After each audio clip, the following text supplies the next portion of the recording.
A young man who says he received spiritual guidance from Bishop Eddie Long tells Fox 5 life with the bishop was like a drug. Jamal Parris told senior I-Team reporter Dale Russell a father-son relationship turned sexual, and he wants to get his story out to rid himself of the pain and protect others. Dale is here now with more of his exclusive interview. Dale. Amanda, Jamal Parris's allegations have ignited a firestorm. Our interview was the talk of the town on several radio stations this morning, and it sent nearly 1 million people to our website, myfoxatlanta.com. People wanting to hear Jamal Parris tell his own story in his own words.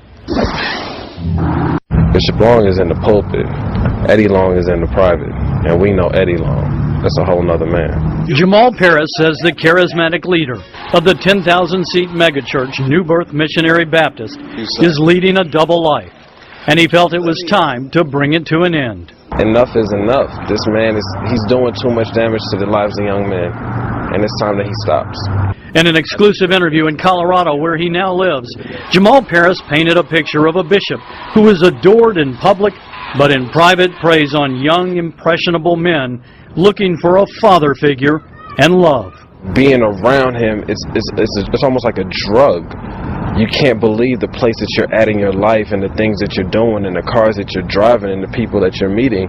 So it becomes, if I want to continue to feel this love and this power, I'll do whatever my dad wants me to. Jamal says that what the bishop wanted was sex. He said it began after he became of age, and he said it was constant. His house, the hotels, his condos, in the church. In the church? In the church, before and after service. But I am not the man that's being portrayed on the television. Bishop Long never flatly denied the charges in the lawsuit during last Sunday's sermon, but his attorney has said they are not true. Did you receive those pictures? I received those pictures. Did he ask for pictures like that from you? Yeah.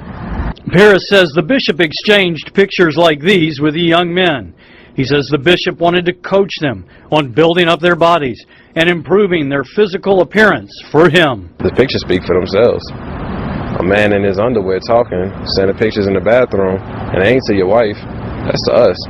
They speak for themselves, and you be the judge of that.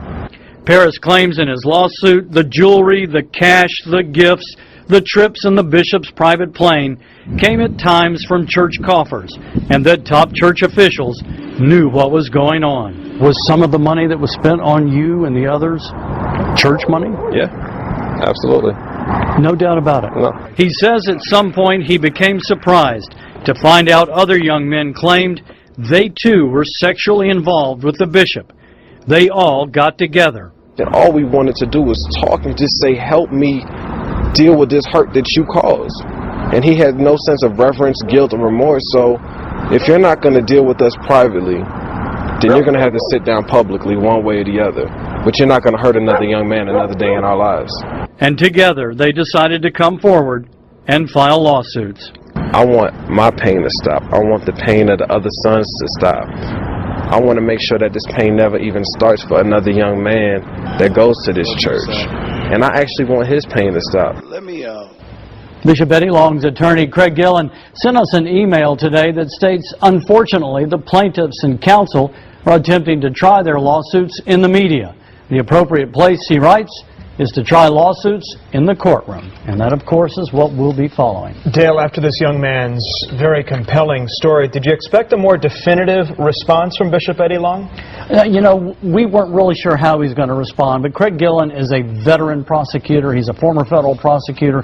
He's been around a while, and he knows exactly how these things can play out. But also as a former federal prosecutor, I found that Mr. Gillen holds things pretty tight. He's pretty close with his cases that I've seen that he's been involved in as a defense attorney. So I'm not real surprised at this point in time that they're not coming out and say a lot.